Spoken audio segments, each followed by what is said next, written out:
Pertemuan kedua kita hari ini, ya, kita membahas mengenai kepemimpinan dalam collaborative governance. Kemarin kita sudah coba membahas mengenai apa yang dimaksud dengan collaborative governance.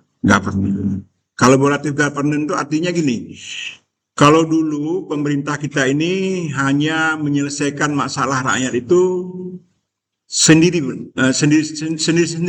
ya, masing-masing. Kemudian sekarang juga melibatkan beberapa sektor yang lainnya, ya. Jadi dulunya, ya, itu awalnya itu dulu ada yang namanya New Public Management, ya, New Public Management. Dan kemudian beralih kepada New Public Governance.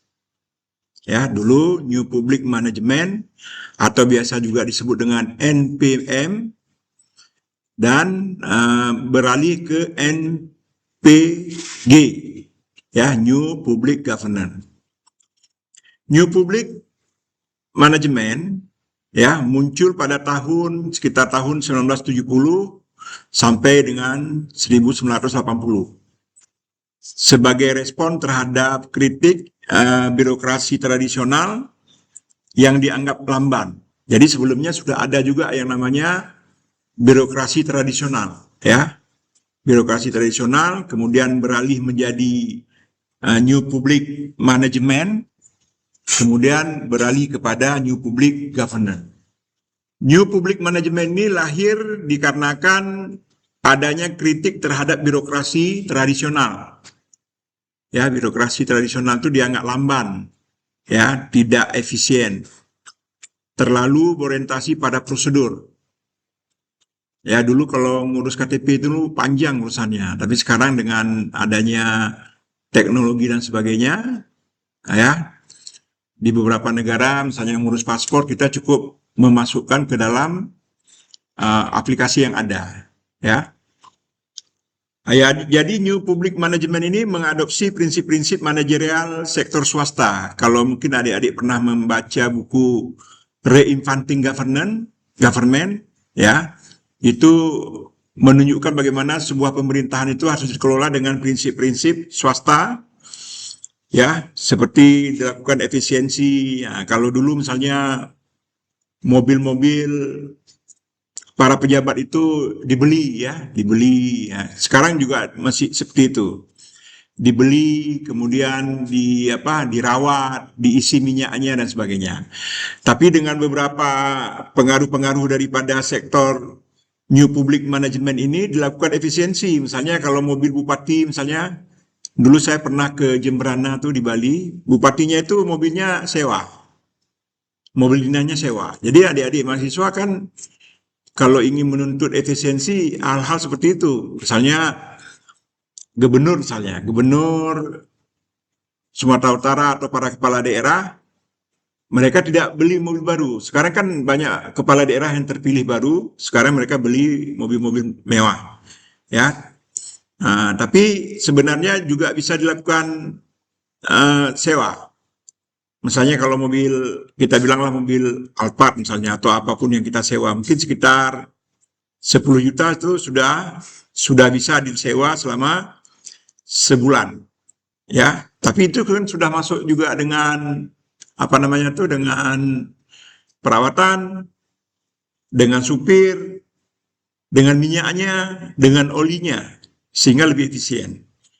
Tapi sekarang kan beli mobil misalnya di pemerintah Aceh juga banyak sekali mobil-mobil tersebut, yang itu mobil-mobil tersebut dibeli kemudian dirawat. Biaya perawatannya itu bisa mencapai puluhan miliar, sehingga tidak terjadi efisiensi, ya. Nah, jadi hal-hal seperti itu. Jadi New Public Management ini, ya, New Public Management ini lahir terhadap kritikan terhadap manajemen birokrasi tradisional. ya, di mana New Public Management ini mengadopsi prinsip-prinsip seperti efisien, efektif, kompetisi. Jadi kalau dulu para pejabat itu direkrut dengan dislike on dislike ya sebagainya kan. Sekarang sudah dibuka kompetensi. Maksudnya siapapun bisa ikut ujian, ikut kompetisi atau uji kom biasa disebutkan juga demikian. Nah, jadi kemudian juga dilakukan akuntabilitas. Jadi seseorang itu dihitung daripada kinerjanya. Jadi ini semuanya diadopsi dari eh, bidang-bidang swasta, ya, bidang-bidang swasta. Yang dianggap apa namanya itu lamban, ya, kemudian tidak kompetitif, tidak efisien, kemudian lahirlah dipengaruhilah oleh dari sektor swasta dengan namanya New Management apa tadi NPM New Public Management.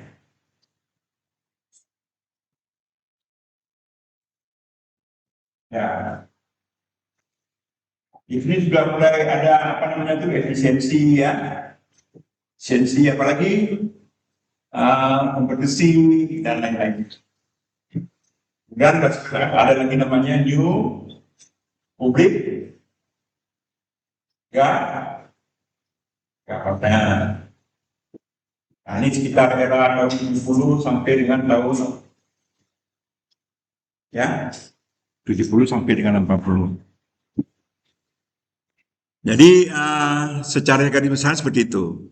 Menurut Hood, ya, dia mengatakan bahwa ada karakteristik utama dari New Public Management, yaitu yang pertama penekanan pada hasil, output dan outcome.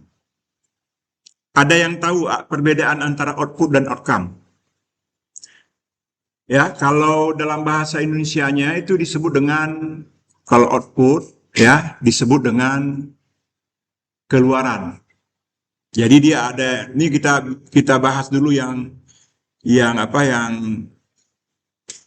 istilahnya tuh yang wajib-wajib aja dulu. Ya, dia ada namanya pertama input,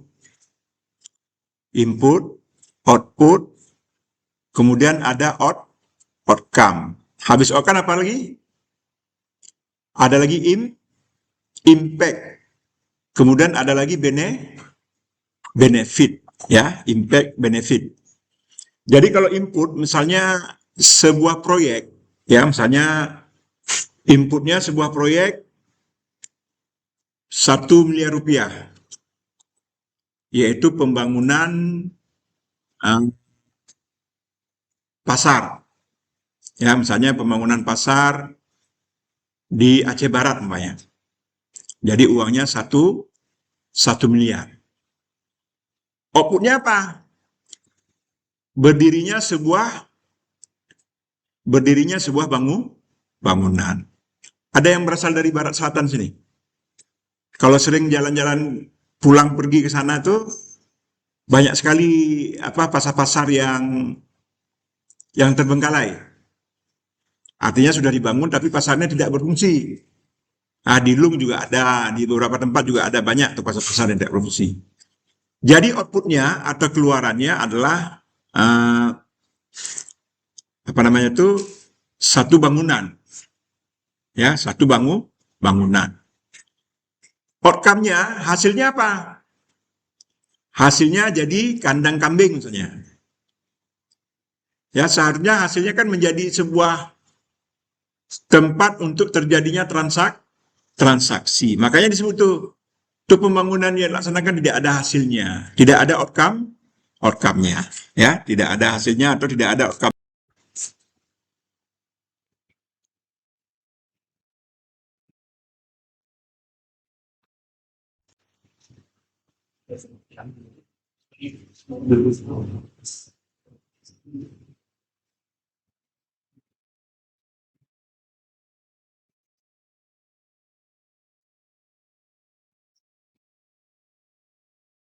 Ya, jadi NPW itu dia memiliki karakteristik utama. Yang pertama tadi apa kita sampaikan?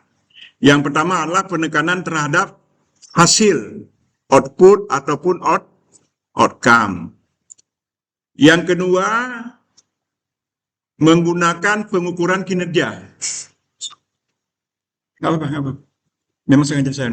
Ya, jadi menekankan kepada pengukuran kinerja.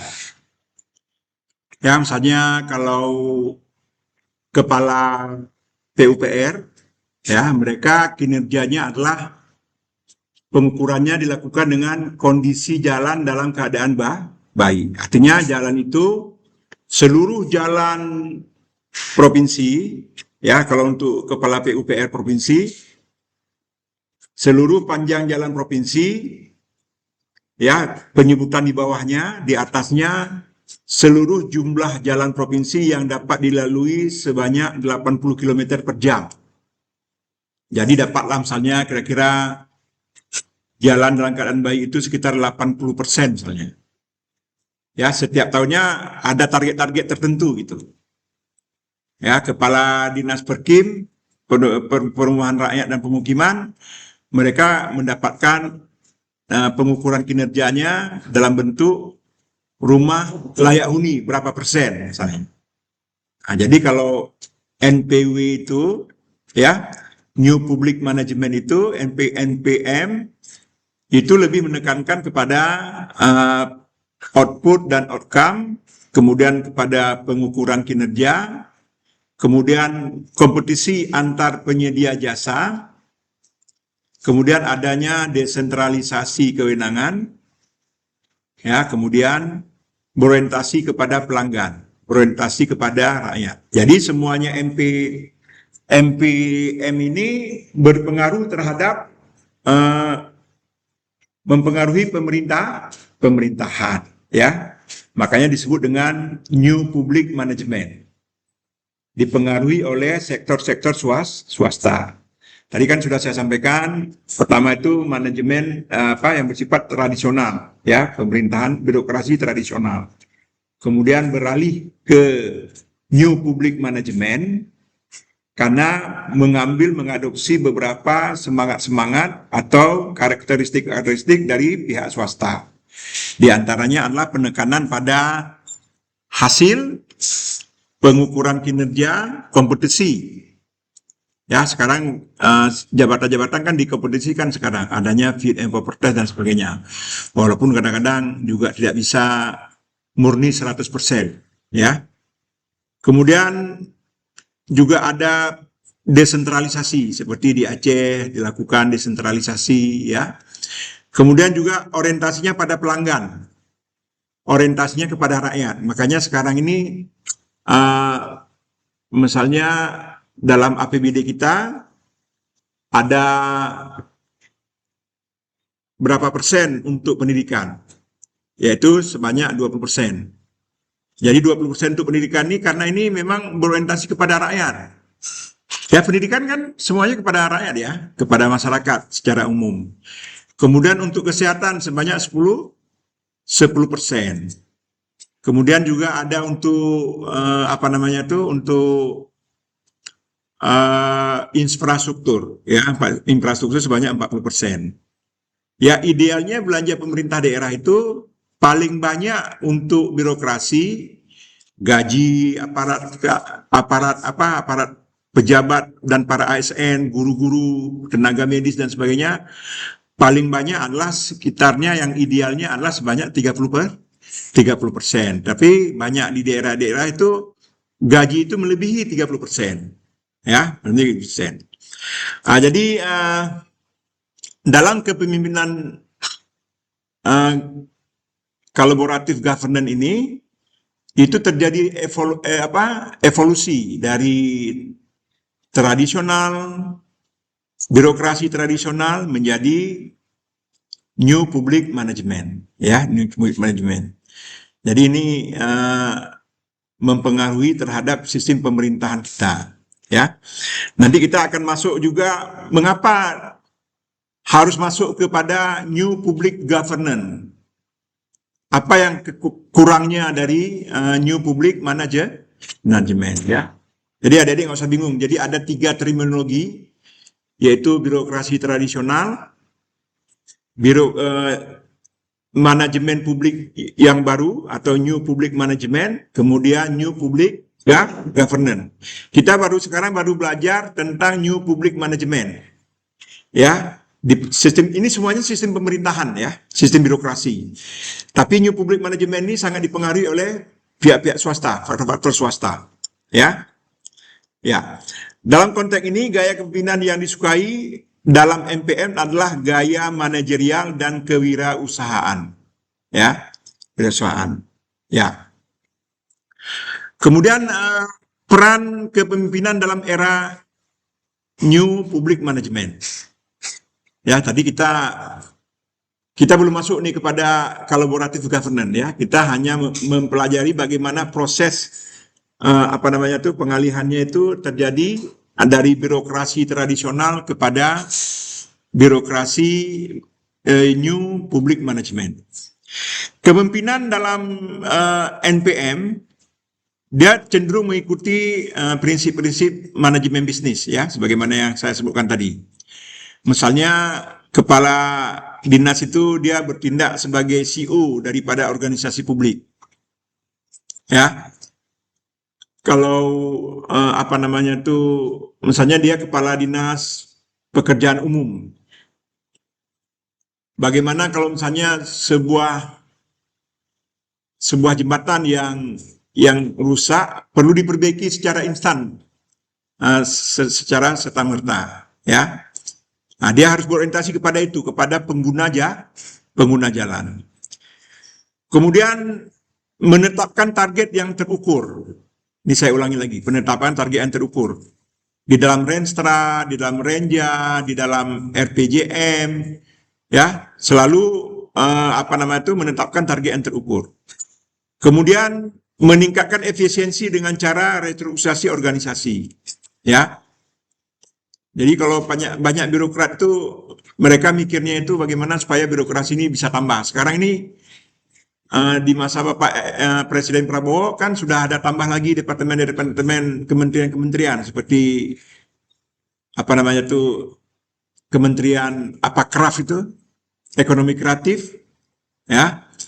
Di sini juga mau dikembangkan misalnya badan pendapatan, misalnya mau dipisah, BPKA itu mau dipisah dan sebagainya. Jadi banyak daripada birokrat kita itu lebih cenderung dia memikirkan bagaimana supaya birokrasi ini bisa lebih gemuk ya. Jadi bukan money follow function, tapi function follow money, ya. Kemudian memotivasi pegawai berdasarkan insentif kinerja. Sekarang ada TPP dan sebagainya, ya. Kemudian mengutamakan logika pasar dan kompetensi. Kemarin saya nonton itu Bapak KDM itu, ya, Gubernur Jawa Barat.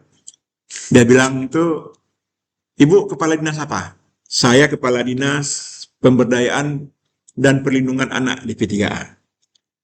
Tapi kok banyak sekali Ibu katanya, kata Pak Gubernur itu. Itu anak-anak yang diperkerjakan oleh orang tuanya untuk mencari sedekah, mengemis dan lain sebagainya. Ya, kalau Ibu dalam waktu dekat tidak bisa menyelesaikan ini, dinas Ibu akan saya tutup. Mungkin akan dilebur dengan dinas yang karena memang tidak ada kegiatan. Sudah dibentuk tidak ada orang anak-anak tambah banyak yang dieksploitasi, ya. Karena memang tidak ada efisiensinya. Nah, itu. Jadi mengutamakan logika pasar. Jadi ada 1, 2, 3, 4, 5 prinsip-prinsip dalam manajemen new public management, ya. Oleh Max Cornell menyebutkan bahwa pada fase terakhir dari implementasi new public management muncul kebutuhan untuk kepemimpinan yang progresif dan transformasional. Ini menunjukkan bahwa dalam rangka efisiensi dan manajerialisme, Tetap dibutuhkan kepemimpinan yang mampu mentransformasi organisasi, membangun visi bersama, dan mendorong perubahan budaya organisasi. Nah, jadi New Public Management ini masih bersifat birokrasi sendiri dia. Memang sudah dipengaruhi oleh beberapa prinsip-prinsip swasta seperti efisiensi dan lain sebagainya. Tetapi pihak-pihak birokrasi ini belum bisa melibatkan yang lain-lainnya untuk kolaboratif dalam memenuhi kebutuhan masyarakat, ya. Ya, jadi oleh karena itu timbul kritik terhadap New Public Management ini dan kebutuhan akan paradigma baru, ya, paradigma baru. Gimana? Ada apa? Nggak ada ya? Ya, jadi meskipun New Public Management memberikan sumbangan penting dalam efisiensi dan akuntabilitas sektor publik, ya, pendekatan ini tidak luput dari kritik. Berapanya diantaranya adalah terlalu menekankan logika pasar dan kompetisi yang tidak selalu sesuai dengan nilai pelayanan publik. Karena publik ini dia tidak semuanya harus kita bangun dengan wacana-wacana pihak swasta. Kemudian yang kedua, mengabaikan pentingnya partisipasi publik dan demokratisasi dalam proses pemerintahan. Itu kekurangan daripada New Public Management. Jadi kemudian mendorong fragmentasi dalam pelayanan publik karena orientasi pada kontrak atau outsourcing. Nah, jadi oleh Kapano dan juga Howlett pada tahun 2020 menyatakan bahwa menjelang akhir tahun 1990-an terjadi pembusukan terhadap New Public Management yang mendorong kebutuhan akan pembaruan dan pemberontakan sehingga timbullah yang namanya New Public Governance yang hari ini merupakan mata pelajaran yang penting di Sospol USK. Ya, oke ya. Jadi saya ulangi, kepemimpinan dalam collaborative governance itu terjadi reformasi dari birokrasi tradisional kepada birokrasi New Public Management. Ya, kemudian New Public Management ini jauh lebih baik dibandingkan dengan birokrasi tradisional. Karena New Management ini dipengaruhi oleh beberapa semangat-semangat swasta seperti efisiensi, kompetensi, dan lain sebagainya. Cuman New Public Management ini ada kritik yang diberikan kepada New Public Management. Yaitu kritiknya adalah tidak melibatkan pihak-pihak lain dalam menyamakan visi atau untuk mencapai visi yang akan diharapkan. Jadi nanti kalau saya tanya, coba Anda uraikan, coba dicatat ya, coba Anda uraikan apa yang Anda ketahui tentang kepemimpinan kolaboratif? Ya, apa yang Anda ketahui tentang kepemimpinan kolaboratif? Ya, kepemimpinan kolaboratif. Ya, dari birokrasi tradisional menuju ke New Public Management. Dan yang terakhir adalah New Public Governance. Jadi inti pada intinya adik-adik semua bahwa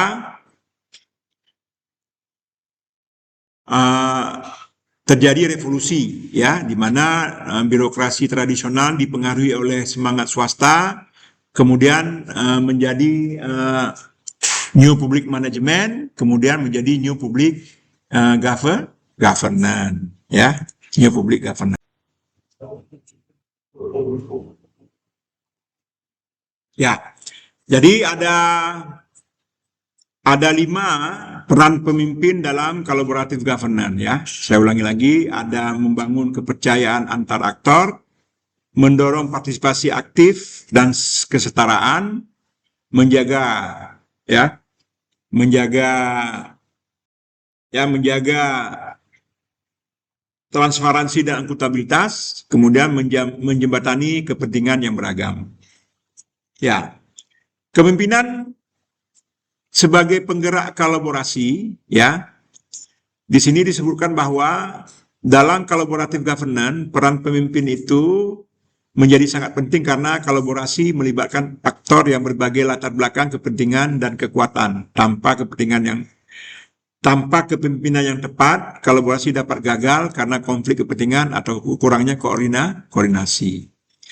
Yang pertama, dia harus mampu sebagai penggerak kolaborasi.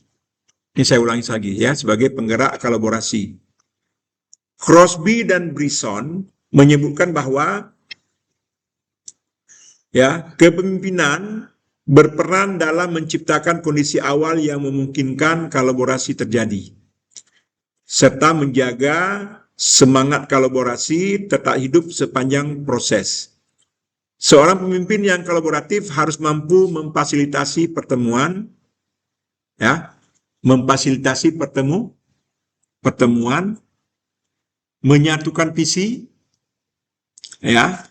dan menciptakan ruang aman bagi dialog terbuka antar para pihak. Jangan pula berkelahi pula di situ, ya. Itu peran daripada pemimpin. Kedua, dia harus menjadi jembatan kepentingan.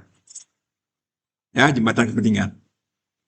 Kalau dikatakan oleh Arnold McQuarrie, ya, ini adik-adik nanti saya tidak akan tanya kepada adik-adik nanti apa pendapat Agranov dan McQuarrie tentang kepemimpinan kolaboratif. Tidak akan saya tanya. Yang saya tanya nanti adalah apa yang diketahui tentang ciri-ciri kepemimpinan kolaboratif governance. Ya, tadi satu sudah kita sampaikan adalah dia harus mampu menjadi penggerak kolaborasi.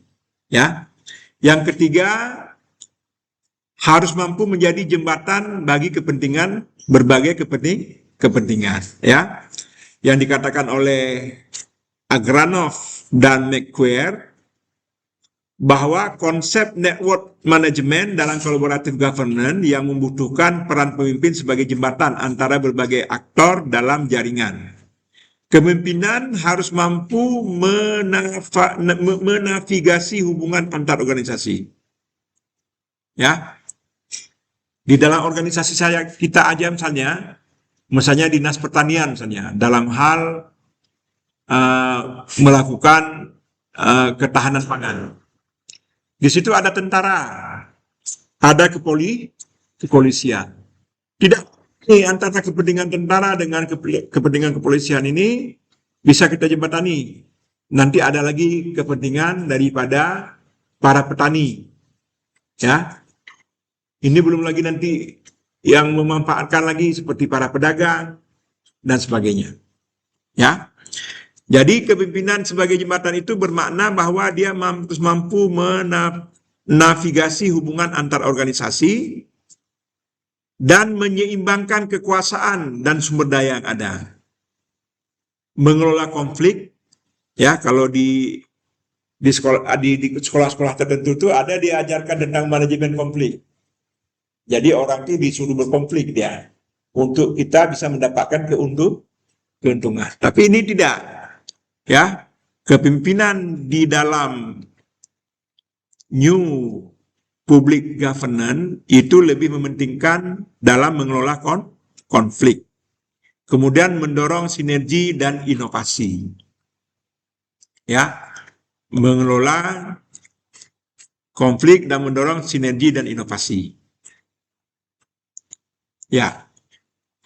Kemudian yang ketiga, pemimpin di era New Public Governance itu lebih mengedepankan transformatif dan adaptif. Yang ketiga, ciri-cirinya yang ketiga adalah transformatif dan adaptif. Heifetz memperkenalkan gagasan adaptive leadership. Apa itu adaptive leadership? ya, yaitu kepemimpinan yang mampu beradaptasi dengan perubahan lingkungan serta mendorong aktor-aktor lain untuk ikut berubah dalam konteks collaborative governance. Kepemimpinan adaptif menjadi penting untuk merespon tantangan-tantangan baru dan kebutuhan-kebutuhan berbagai pihak yang dinamis. Ya, di pemerintahan kita juga sekarang tidak mudah. Misalnya kalau saya secara pribadi mengajukan we work from home, WFH, atau work from WFA. Apa itu WFA? Anywhere. Nanti adik-adik saya tawarkan sekali-kali nanti kita kuliah lewat Zoom misalnya. Ya. Nah, itu kadang-kadang di pemerintahan kita itu masih terpaku dengan absen, ya, masih terpaku dengan kehadiran, belum terpaku kepada produktivitas, apa yang dihasilkannya, apa yang dikerjakannya dan sebagainya. Nah, jadi teknologi ini dia mempengaruhi terhadap efisiensi di pemerintahan. Ya, kalau misalnya kita tidak hadir di sini di kantor kita ini, di lokal kita ini, tapi kita hadir di masing-masing lewat HP kita pun laptop kita, sehingga AC bisa dimatikan, ya.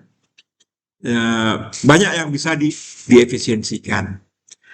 Tetapi memang pemerintah kita belum mampu sepenuhnya beradaptasi dengan teknologi. Misalnya, mesti juga pemerintah kita misalnya di beberapa kabupaten kota saya lihat, termasuk bantuan-bantuan pembangunan perpustakaan misalnya. Sekarang banyak sekali dibangun perpustakaan tuh yang gede-gede gedung. Padahal perpustakaan itu tidak dibutuhkan lagi gedung besar-besar kan? Dengan digitalisasi dan sebagainya lebih mudah dilakukan. Ya, jadi itu yang dinamakan dengan adaptive leadership, yaitu kepemimpinan yang mampu beradaptasi dengan perubahan lingkungan serta mendorong aktor-aktor lain untuk ikut berubah. Pemimpin tidak hanya memberikan instruksi, tetapi juga membangun kepercayaan, trust, legitimasi, dan membina kapasitas kolektif dalam menghadapi permasalahan bersama. Ya, nanti kembali lagi, saya tekankan lagi nih mengenai ciri-ciri kepemimpinan kolaboratif. Tadi kan banyak sudah saya sampaikan ciri-cirinya. Nah, ini saya ringkas ya.